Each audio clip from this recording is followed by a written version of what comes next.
اعوذ باللہ من الشیطان الرجیم بسم اللہ الرحمن الرحیم۔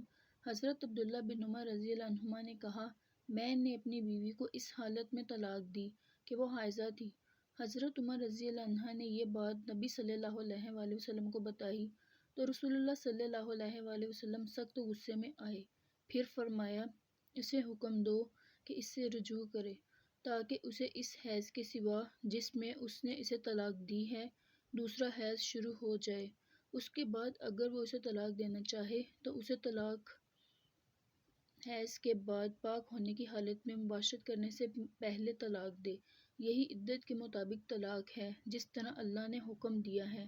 حضرت ابن عباس رضی اللہ عنہما نے کہا، جب کوئی آدمی اپنی بیوی کو اپنے اوپر حرام ٹھہرا لے تو یہ قسم ہے جس کا وہ کفارہ دے گا، اور کہا بلا شبہ تمہارے لیے رسول اللہ صلی اللہ علیہ وآلہ وسلم کی زندگی میں بہترین نمونہ ہے۔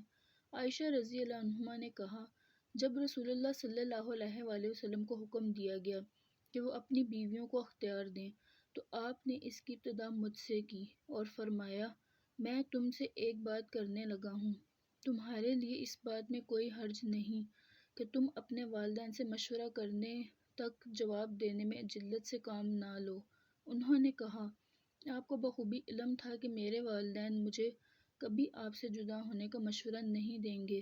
اس کے بعد آپ صلی اللہ علیہ وآلہ وسلم نے فرمایا، بلا شبہ اللہ تعالیٰ نے فرمایا ہے، اے نبی صلی اللہ علیہ وآلہ وسلم اپنی بیویوں سے کہہ دیجئے کہ اگر تم دنیا کی زندگی اور اس کی زینت چاہتی ہو تو آؤ میں تمہیں دنیا کا ساز و سامان دوں اور تمہیں اچھائی کے ساتھ رخصت کر دوں، اور اگر تم اللہ کا رسول اور آخرت کا گھر چاہتی ہو تو اللہ نے تم میں سے نیک کام کرنے والیوں کے لیے اجر عظیم تیار کر رکھا ہے۔ عائشہ رضی اللہ عنہما نے کہا، جب رسول اللہ صلی اللہ علیہ وآلہ وسلم نے ہمیں علیحدہ ہو جانے کا اختیار دیا تھا تو ہم نے اسے طلاق میں شمار نہیں کیا۔ ابو حازم نے ابو سلمہ سے، انہوں نے فاطمہ بنت قیس رضی اللہ عنہما سے روایت کی کہ نبی صلی اللہ علیہ وآلہ وسلم کے عہد میں ان کے شوہر نے انہیں طلاق دے دی اور اس نے انہیں حقیر سا خرچ دیا۔ جب انہوں نے اسے دیکھا تو کہا، اللہ کی قسم میں اس بات سے رسول اللہ صلی اللہ علیہ وآلہ وسلم کو ضرور آگاہ کروں گی، اگر میرے لیے خرچ ہے تو اتنا لوں گی جو میری گزران درست کر دے، اگر میرے لیے خرچ نہیں ہے تو میں اس سے کچھ نہیں لوں گی۔ انہوں نے کہا، میں نے اس بات کا ذکر رسول اللہ صلی اللہ علیہ وآلہ وسلم سے کیا تو آپ صلی اللہ علیہ وآلہ وسلم نے فرمایا، تمہارے لیے نہ خرچ ہے اور نہ رہائش۔ حضرت جابر بن عبداللہ رضی اللہ عنہما کہتے ہیں، میری خالہ کو طلاق ہو گئی، انہوں نے دوران عدت اپنی کھجور کا پھل توڑنے کا ارادہ کیا تو ایک آدمی نے انہیں گھر سے باہر نکلنے پر ڈانٹا۔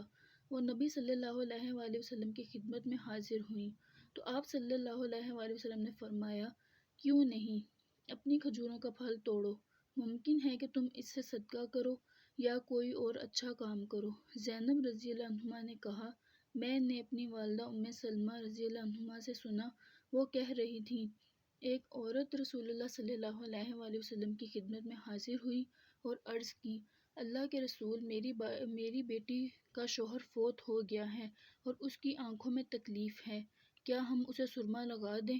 تو رسول اللہ صلی اللہ علیہ وآلہ وسلم نے فرمایا، نہیں۔ 2 یا 3 بار پوچھا گیا، ہر بار آپ صلی اللہ علیہ وآلہ وسلم فرماتے نہیں۔ پھر فرمایا، یہ تو صرف 4 ماہ 10 دن ہیں، حالانکہ جاہلیت میں تم میں سے ایک عورت پورا 1 سال گزرنے کے بعد منگنی کرتی تھی۔ آپ صلی اللہ علیہ وآلہ وسلم نے فرمایا، کسی عورت کے لیے جو اللہ تعالیٰ اور آخرت کے دن پر ایمان رکھتی ہو حلال نہیں کہ وہ کسی مرنے والے پر 3 دن سے زیادہ سوگ منائے، مگر خاوند پر 4 مہینے 10 دن سوگ منائے، نہ سرما لگائے، نہ خوشبو استعمال کرے اور نہ رنگا ہوا کپڑا پہنے۔ اور عورت کو اس کے طہر میں جب ہم میں سے کوئی اپنے حیض سے غسل کر لے اجازت دی گئی ہے کہ وہ تھوڑی سی قسط اور اسفار استعمال کر لے۔ عبد الرحمن نے سفیان سے حدیث بیان کی، انہوں نے ابو بکر بن ابی جہم سے روایت کی، انہوں نے کہا، میں نے فاطمہ بنت قیس رضی اللہ عنہما سے سنا، وہ کہہ رہی تھیں میرے شوہر ابو عمرو بن حفص بن مغیرہ رضی اللہ عنہ نے عیاش بن ابی ربیعہ کو میری طلاق کا پیغام دے کر بھیجا اور اس کے ساتھ 5 صاع کھجوریں اور 5 صاع جو بھی بھیجے۔ میں نے کہا، کیا میرے لیے صرف یہی خرچ ہے؟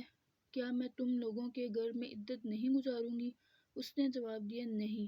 انہوں نے کہا، میں نے اپنے کپڑے سمیٹے اور رسول اللہ صلی اللہ علیہ وآلہ وسلم کی خدمت میں حاضر ہوئی تو آپ صلی اللہ علیہ وآلہ وسلم نے پوچھا، وہ تمہیں کتنی طلاقیں دے چکے ہیں؟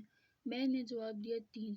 آپ صلی اللہ علیہ وآلہ وسلم نے فرمایا، اس نے سچ کہا، تمہارے لیے خرچ نہیں ہے، اپنے چچا زاد عمرو بن ام مکتوم کے گھر عدت گزارو، وہ نابینا ہیں، تم ان کے ہاں اپنا اوڑھنے کا کپڑا اتار سکو گی، جب تمہاری عدت ختم ہو جائے تو مجھے اطلاع دینا۔ انہوں نے کہا، مجھے کئی لوگوں نے نکاح کا پیغام بھیجا ہے، ان میں معاویہ اور ابو جہم بھی ہیں۔ نبی صلی اللہ علیہ وآلہ وسلم نے فرمایا، معاویہ تو فقیر اور مفلوج الحال ہے، اور رہے ابو جہم تو وہ عورتوں پر بہت سختی کرتے ہیں، یا وہ عورتوں کو مارتے ہیں، یا اس طرح کی کوئی اور بات کہی۔ البتہ تم اسامہ بن زید رضی اللہ عنہ کو قبول کر لو۔ طلاق کی 3 اقسام ہیں: طلاق رجعی، طلاق بائن اور طلاق مغلق۔